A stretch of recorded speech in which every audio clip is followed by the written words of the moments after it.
12Stone, this is a friend of mine, Hasani Pettiford.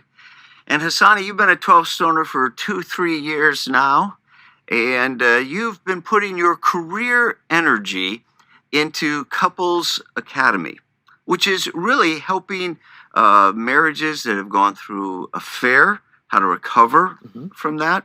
You've been coaching people in divorce prevention, counseling people and marriage conflict kinds of things. And I've read your book, The Audacity of Marriage, by you and Danielle. And now, how long have you and Danielle been married? We've been married for 15 wonderful years. And you had to call them wonderful years, right? Would she say 15 wonderful? Who knows?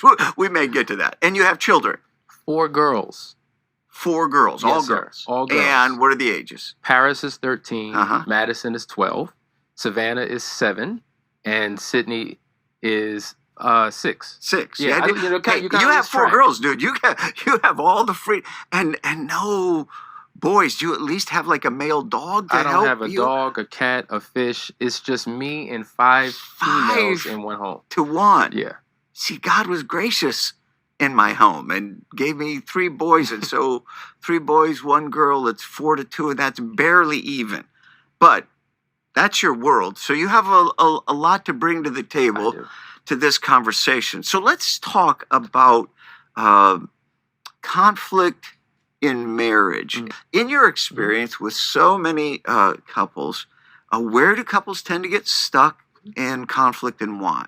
Well, first of all, it's important to understand what conflict is. Conflict is nothing more than 2 opposing wills operating in the same place at the same time. And so oftentimes it's hard to come up with a way to work through those conflicts because we have 2 completely different perceptions about how to handle things. And what happens is over the course of time, couples go from being soulmates to role mates to roommates because of this conflict. And some of the key areas where it really shows up the most is in the area of our communication. That's probably the number one issue that most couples have, and because they can't effectively communicate, it prevents them from resolving issues in their marriage. You try and help couples break through, and you sit with couples in some of their most intense breakdowns. An affair, I mean, that's a huge breach of trust, and you major in those conversations. What are some of the most helpful things you try to bring to couples to coach them into restoration? I think one of the keys, first of all, I focus on the marital recovery, the individual recovery process. In doing those things combined, couples are able to make a quantum leap forward in their success. But then you have the affair recovery process, which is a very detailed, specific process that you go through in order to properly heal. And so in the context of conflict, I think one of the biggest keys that we have to remember is that we're taught often that compromise is the key to a successful relationship. And though I understand the concept behind it, I have a problem with that because compromise, in essence, creates a win-lose scenario. So someone wins and someone loses, and that may work in terms of resolving short-term, immediate situations, but over the course of time, if someone's constantly compromising for the other person, it creates an imbalance in the relationship. And so you get to a point where you're just ready to go rogue.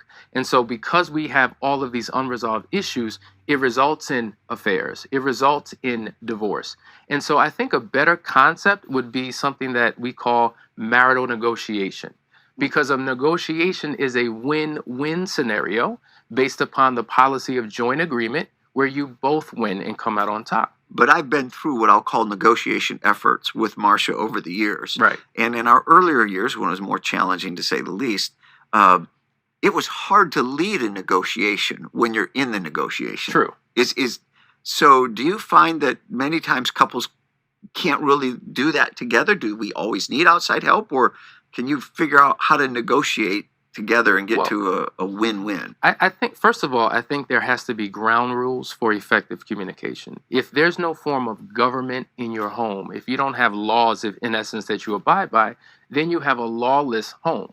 And lawlessness leads to anarchy. So you have to have a foundation to begin with. But I absolutely believe in bringing third parties in, whether that be a marriage expert, a coach, a marriage mentor, another couple that you admire, and you say, you know what, they have something that we could probably glean from. in our marriage to make our relationship better. So bringing an outside voice is important because you're emotionally connected to your spouse. So you're listening with emotional ears. But when you bring someone in who's emotionally detached, they bring in a level of wisdom and expertise and just a sound mind to help you balance out the issues that you're struggling with. Now, as you're talking, you have this knit nicely. You're very clear, and it all makes sense when you say it. I'm imagining that that's how it's always been for you and Danielle. You guys got married. You've become a marriage expert, so this is always been easy, right? Well, I became a marriage expert, if you will, learning how not to do all the wrong things. The first few years. That's how most of us get good at anything, isn't it? Yes. I would say, year 3 into our marriage, we were on the verge of divorce. We were ready to throw in the towel and call it quits. And either I was going to divorce her or she was going to divorce me. But it was in that moment that I made the decision to divorce me from myself. To divorce myself from my poor communication habits because I was a verbal assassin. To divorce myself from my false sense of masculinity and manhood, which wasn't working in favor of my union. To divorce myself from certain beliefs and concepts that I held on to. And once I divorced myself from those things, I was able to remain married to my wife. And so, yes, we had many struggles in the very beginning of our marriage and went through a similar process that I now take many couples through. Talk to me about some techniques. I know there are things that you have to give to people that are practical. Like, how do you win in communication? How do you navigate the conflict? Because you're in the tension of it. Yeah. So I've heard you talk about that stuff before. Help us with any techniques you try and bring to couples. Well, there's a few things. So number one, we need to understand that there are 3 components to effective communication. Number one, you have your words, what you say. That represents 7% of your communication. Then there's your tonality, how you say what you say. That's 23%. And then your facial expressions and body language, 70%. And so oftentimes these different components send across different messaging that becomes problematic. And so we're not hearing what our partner is saying because we're so caught up in how they said what they said, which gets us in trouble. So once you learn how to properly navigate through those 3 forms of communication, number one, that will work. Number 2, I think it's important to realize that you have to make the Bible final authority in your marriage. And I think ultimately when it comes to compatibility, we think that our partner has to think like us and be wired like us and perceive like us. And God did not make us that way. So we have to get back into the Word and find out what the governing principles that are outlined in the Scripture that we need to submit to in order to find some type of balance. And as long as that's the authority, we both win, as opposed to one of us losing and one of us winning. A third thing is, I think we need to give up the need to have to be right.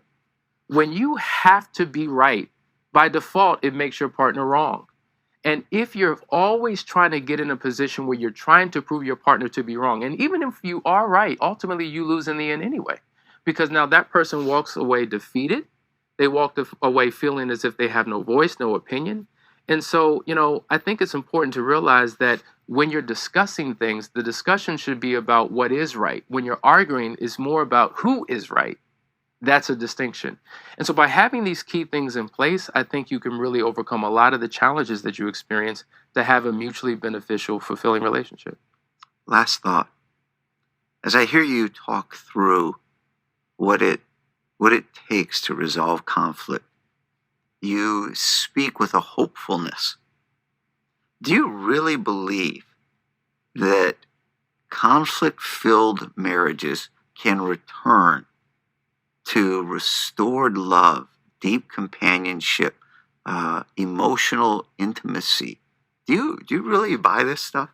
The reason why I believe it is because, number one, I'm an example of it. As I tell all of my clients, this is not just my profession, it's my passion. Because I've been in your seat. I know where you are. I know what you're going through. And if we could make it, then you could make it.